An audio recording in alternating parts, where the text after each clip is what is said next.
Muito bem, hoje eu quero compartilhar um trecho da Palavra de Deus que se encontra no livro do profeta Isaías, capítulo 44. Nós vamos ler e comentar até o versículo 20 deste capítulo, que começa dizendo o seguinte: Agora ouve, ó Jacó, servo meu, ó Israel, a quem escolhi. Assim diz o Senhor que te criou e te formou desde o ventre, e te ajudará, e que te ajudará. Não temas, ó Jacó, servo meu, e tu, Jesurum, a quem escolhi. Deus começa dizendo que escolheu o povo de Israel para ser o seu povo, diz que ele formou dentro do ventre a cada uma daquelas pessoas, ele pode ajudar e diz para que eles também não temam. Deus pode dizer isso. Verso 3 diz: Porque derramarei água sobre o sedento e torrentes sobre a terra seca, derramarei o meu espírito sobre a tua posteridade e a minha bênção sobre a tua descendência. Deus pode abençoar. Eles brotarão como grama, como salgueiros junto às correntes de águas, como árvores frondosas. Um dirá, eu sou do Senhor, e outro se chamará pelo nome de Jacó. E aquele outro escreverá na própria mão, eu sou do Senhor, e tomará o nome de Israel por sobrenome. Assim diz o Senhor, Rei de Israel, ou seja, o nosso Deus é o Rei verdadeiro. Seu Redentor, Deus pode nos redimir, livrar-nos dos nossos pecados, o Senhor dos exércitos. Eu sou o primeiro, eu sou o último, e além de mim não há Deus. Com essas mesmas características, Jesus se apresenta no texto do Novo Testamento, em Apocalipse capítulo 1. Ele é o primeiro, ele é o último, ele é o princípio, ele é o fim. O verso 7 diz: Quem é como eu, que o proclame e o exponha diante de mim? Quem tem anunciado desde os tempos antigos as coisas futuras? Somente Deus pode dizer o que acontecerá no futuro, antes mesmo das coisas começarem a acontecer. Que nos anuncie o que ainda acontecerá. Não vos assusteis, nem temais. Por acaso não vos declarei há muito tempo? Ou seja, Deus tem o conhecimento sobre todas as coisas, inclusive sobre o futuro. A um Deus assim vale a pena servir. Não vos anunciei, isto é, Deus anunciou o que aconteceria no futuro. Sois as minhas testemunhas.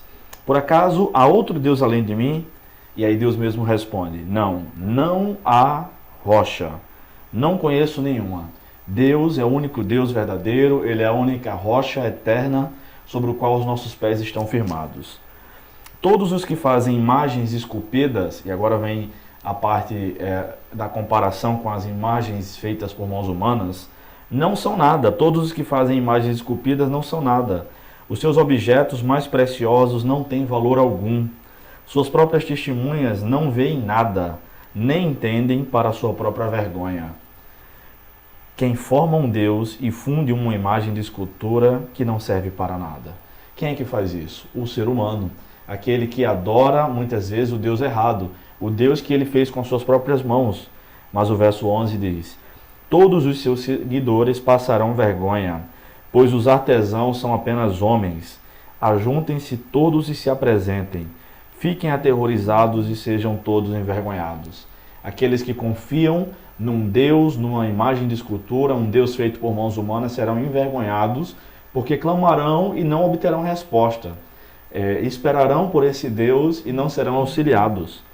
O verso 12 diz: O ferreiro faz o machado, trabalha nas brasas, forma-o com martelos e o forja com seu braço forte.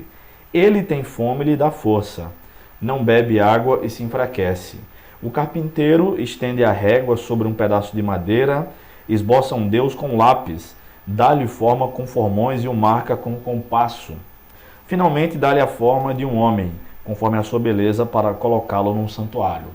E Isaías vai descrevendo aqui como é formado uma imagem de escultura, seja de ferro, seja de bronze, seja de madeira, só fruto da imaginação humana.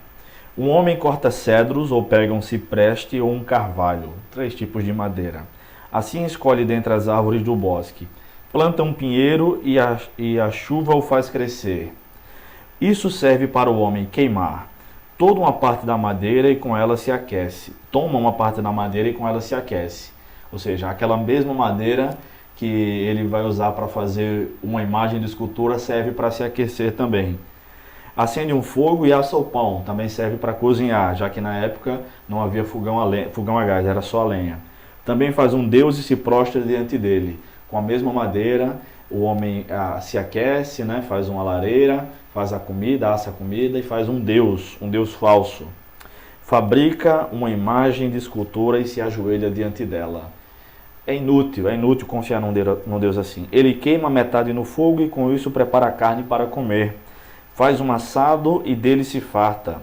Depois se aquece e diz: Ah, já me esqueci, já experimentei o fogo. Então com o resto faz um Deus para si, uma imagem de escultura. Os homens fazem isso com o mesmo material que servem para outras coisas. Ajoelha-se diante dela, prostra-se e dirige-lhe uma súplica. Livra-me, porque tu és o meu Deus. É esta a esperança de alguém que confia num Deus feita pelas próprias mãos. Uma esperança inútil, uma esperança infantil, virtual, que não serve de nada. Nada sabem nem entendem, porque seus olhos foram fechados para que não vejam e o coração para que não entendam. Isso aqui já é a consequência do pecado dos adoradores de imagens. O Salmo 115 diz que aqueles que adoram os deuses feitos por mãos humanas se tornarão semelhantes a elas. Por exemplo, é isso que aconteceu no episódio do bezerro de ouro, narrado em Êxodo capítulo 32.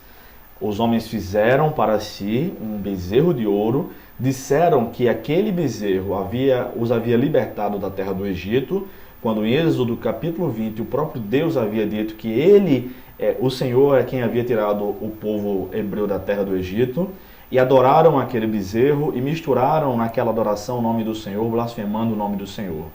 E quando Moisés desce do monte, junto com Josué, então ele quebra o bezerro de ouro, tritura o bezerro de ouro, joga aquele pó na água e as pessoas bebem aquela água. E também se tornam de coração duro, de dura cerviz, dura coluna cervical. Porque aqueles que adoram imagens de escultura acabam se parecendo mais com essas imagens de escultura.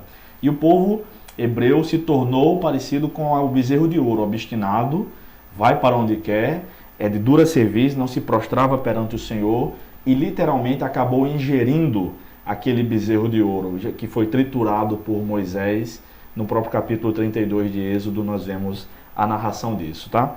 E as pessoas aqui em Isaías 44 também, no verso 18 diz que eles nada sabem nem entendem, porque seus olhos foram fechados para que não vejam e o coração para que não entendam. Ou seja, a semelhança daqueles deuses feitos por mãos humanas, que têm olhos, mas não veem, pode até ter coração, mas não sentem, tem cabeça, mas não pensam, enfim, tem braços, mas não acolhem. As pessoas tornaram-se cegas e surdas e com coração endurecidos para ouvir a voz do Senhor, fruto da sua própria idolatria. Nenhum deles pensa, diz o verso 19, não tem conhecimento nem entendimento para dizer: queimei metade no fogo e assei pão sobre as suas brasas, fiz um assado e dele comi, e faria eu do resto uma abominação? Não, vamos aproveitar então para fazer um Deus. É o que eles diziam, né? Eu me ajoelharei diante de um pedaço de uma árvore? Não, mas diante de um Deus que ele mesmo faria, eles se ajoelhariam. Ele se alimenta de cinza, o seu coração enganado o desviou, de maneira que não pode livrar a sua alma, nem dizer: não é mentira isto que está na minha mão direita? Então, o contraste entre Deus e os falsos deuses e aqueles que adoram o Deus verdadeiro e os falsos deuses é muito grande. Quando, porventura, adoramos a Deus, aí nos tornamos mais parecidos com o Senhor. Nós somos mais misericordiosos, como Deus é misericordioso. Nós somos mais amorosos, como Deus é amoroso. Nós iremos viver eternamente com o Senhor no céu, porque Deus vive para sempre nos céus. E, enfim, vale muito mais a pena servir a Deus, o Deus verdadeiro. Continue conosco, veja outros vídeos, compartilhe essa mensagem com aquele que não conhece a Deus ainda, o Deus vivo e verdadeiro. E veja o nosso site, brevemente teremos cursos online lá. Que Deus nos abençoe.